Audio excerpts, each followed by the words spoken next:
Hi everyone, my name's Dylan. I head up client integrations here at Expandly. We've expanded more than 2,000 sellers into the UK and Europe, and I'm going to talk to you a little bit about the 3PL and warehousing side of the business and how we've dialed in that often complex stage into what's really quite a simple process.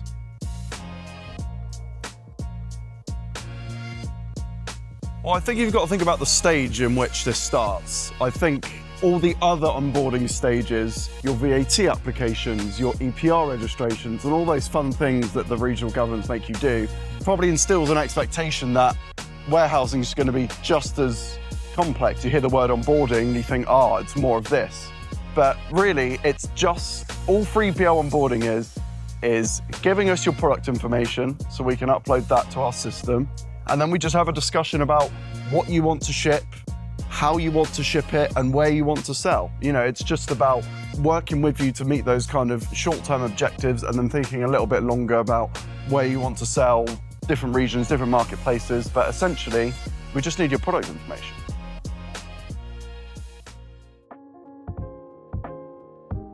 So it's obviously going to be very dependent on what your products are and what you're shipping. It's a little bit case by case in that sense, and we can help you work through that and ascertain. But there will be a lot of other generic stuff related to the shipment in any case that you need to think about. Regional requirements, making sure it's securely wrapped and strapped and it's going to make it to the other end in one piece. You need to think about different pallet sizes in the UK and the EU, max heights and gross weights. Have you got the correct barcoding? If you're onward shipping to FBA, are you meeting Amazon's requirements, or is further work going to be required?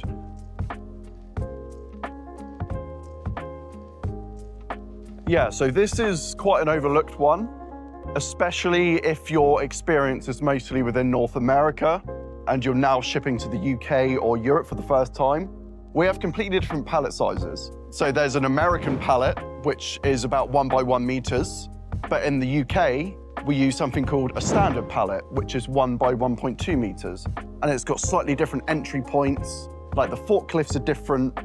So it's not essentially like you can ship US pallets to the UK. A lot of the time, you know, for example, Amazon won't accept them, they'll penalize you for them. And many warehouses outside of that cannot really work with US pallets. So if you are shipping, you know, container loads or air freighting pallets, you need to make sure you can source UK standard pallets before you ship, essentially. And then just to add to the complexity, Europe has a completely different pallet size. So Europe uses the Euro pallet, and that's 0.8 by 1 meter. So it's much more rectangular. And obviously that is going to affect the amount of stock you can fit in a pallet, how many pallets you can fit in a container. You know, the same height and weight limits will apply, because that's kind of a general thing. You know, certainly for our warehouses and for FBA, you can't really have pallets above 1.5 meter height, whether it's standard in the UK or Euro in the EU. But you know, those different pallet sizes will greatly affect kind of basically how much you can ship in a single shipment. So shipping American pallets to the UK or Europe can often just be an express route for delays and additional fees wherever you ship, because most warehouses cannot work with them. So make sure you're shipping on the right kind of pallet. Of course, floor loading containers is another option, or just shipping loose cartons, but that may not work for everyone.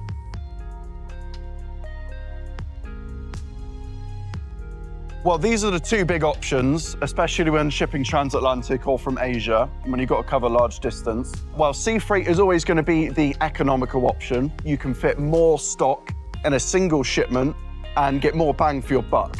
Air freight is like the premium option.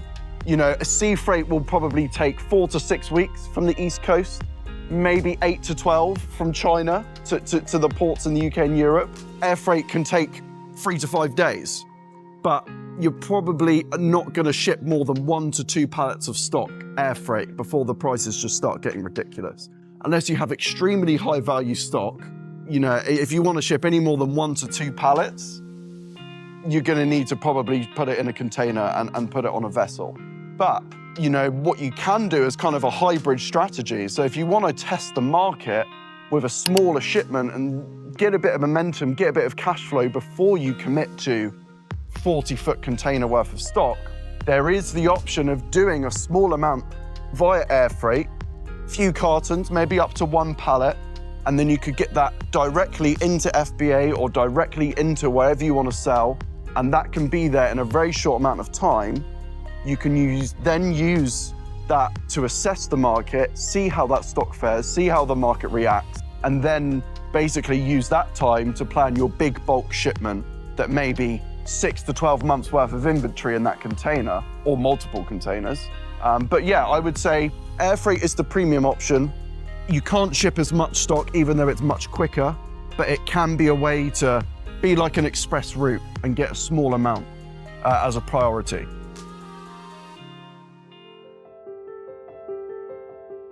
Well, you're absolutely right. I mean, the sheer amount of options can seem quite intimidating. There's probably quite a big risk factor associated with it. You know, how am I going to get all the right documentation together?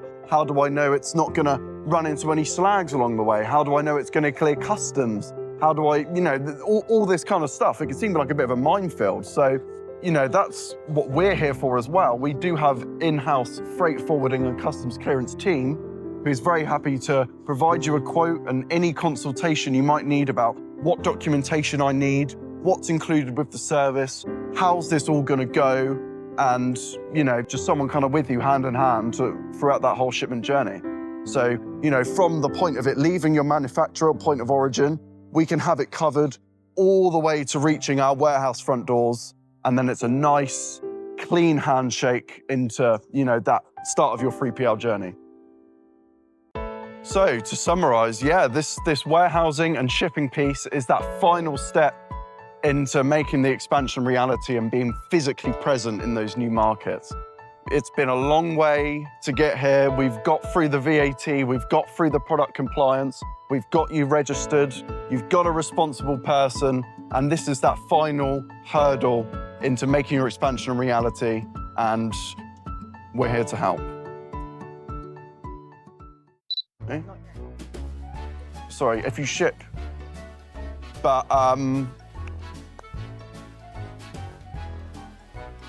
American pallets. How do I even say it?